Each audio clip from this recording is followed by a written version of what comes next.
Hello, welcome back to the channel. Today, we're going to explore creating custom task statuses for your workflow in ClickUp. Let's dive right in.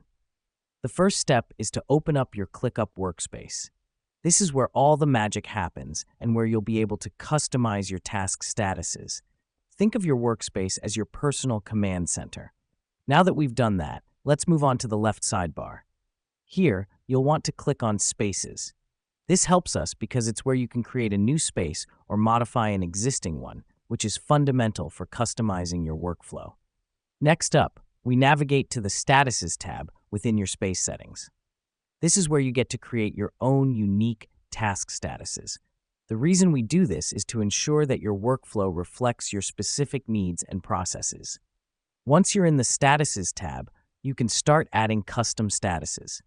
To do this, simply click on Add Status, type your new status name, and choose a color for it. Let me explain why this matters. These statuses are visual cues that help track the progress of your tasks and projects. After creating your statuses, don't forget to hit Save Changes. This final step is crucial because it ensures that your custom statuses are saved and ready for use in your workflow. And there you have it.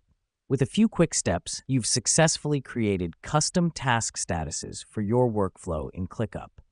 You're now well equipped to make your workflow more efficient and tailored to your needs.